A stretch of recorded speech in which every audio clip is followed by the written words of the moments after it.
Black people are being disproportionately shot by police. At least, that's what a lot of the regressive media and the shambolic Black Lives Matter movement would have you believe.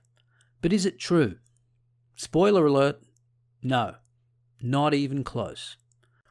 Now, while the FBI keeps records on justified homicides by law enforcement, they don't break down the data by race. And because they are justified homicides, there's no record of unjustified homicides.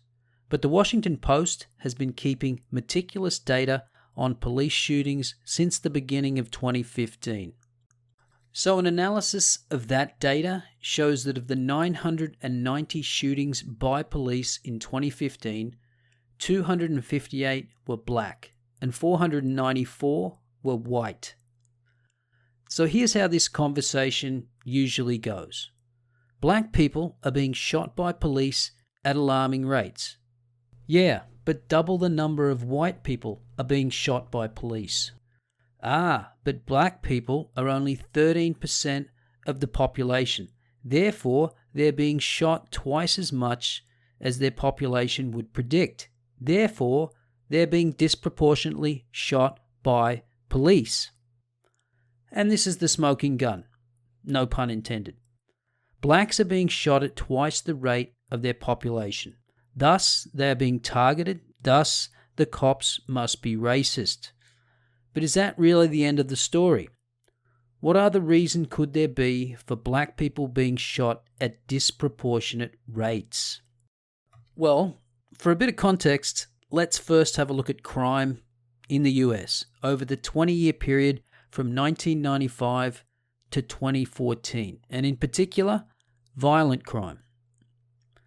And as you can see, the number of violent crimes has fallen from approximately 1.8 million incidents in 1995 to just below 1.2 million in 2014, a decrease of 35%.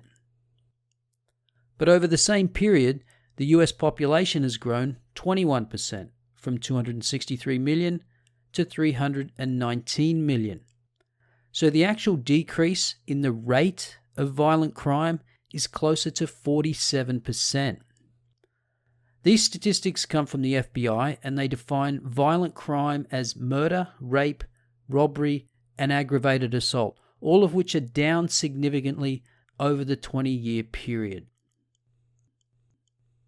Now let's take a look at arrest rates for all crimes. And over the same 20-year period, arrests are down from 11.4 million in 1995 to 8.7 million in 2014. That's a 23.5% reduction. But again, taking into account population growth, the arrest rate is down 37%. Now let's look at arrest rates for blacks for all crimes, and more specifically for violent crime. And what do we find? The arrest rate of blacks for all crimes in the United States is 28%. That's eerily similar to the rate at which black people are shot by police, which you'll remember, according to the Washington Post data, is 26%. And the arrest rates for blacks for all types of violent crime are even higher. So could it be that black people are being shot in proportion to the level of contact they have with police? Remember, blacks are being shot at twice the rate of the black population, but they are committing crimes at the same rate and even higher for violent crimes. And given that police officers are more likely to use force when interacting with violent criminals, the black violent crime rate would actually predict that more than 26% of police victims would be black. Also consider that police are more likely to use force when a criminal resists arrest.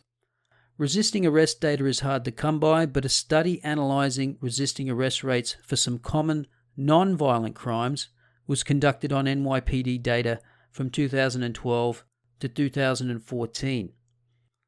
And the results?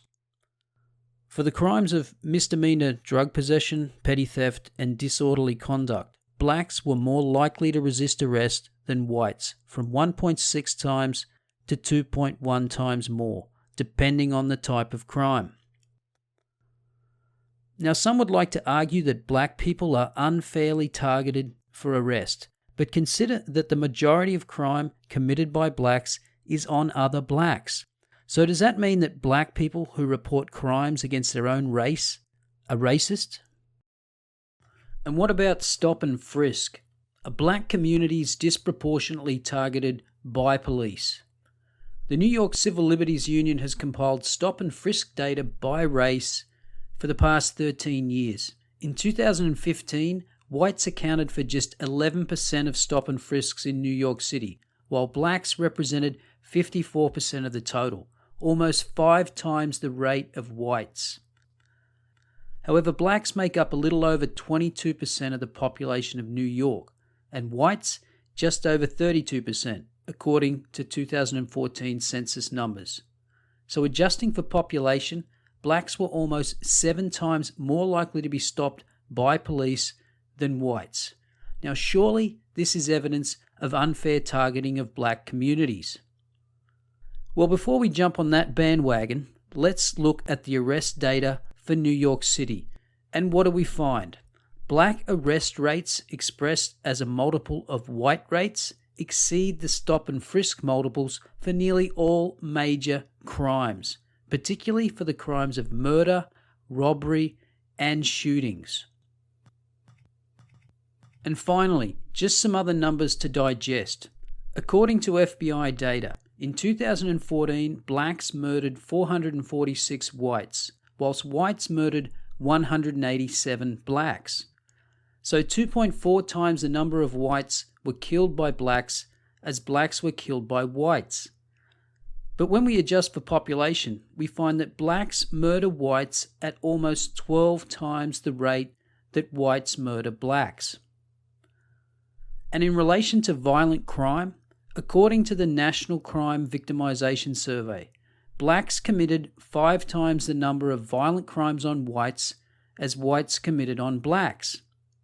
And when we adjust those numbers for population, blacks are almost 27 times more likely to commit violent crime against whites than whites against blacks.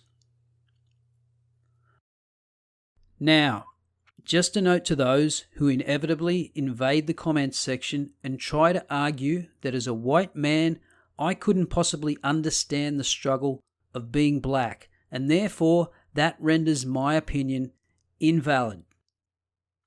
Well, you're right. I don't know what it's like to live as an African American in the United States, but I do know how to read statistics, and I do understand the concept of proportionality. And when you look at the data objectively, black people are not being disproportionately shot by police in the United States today. In fact, the black violent crime rate, as verified by official statistics from government agencies, would actually predict that more than 26% of police victims would be black.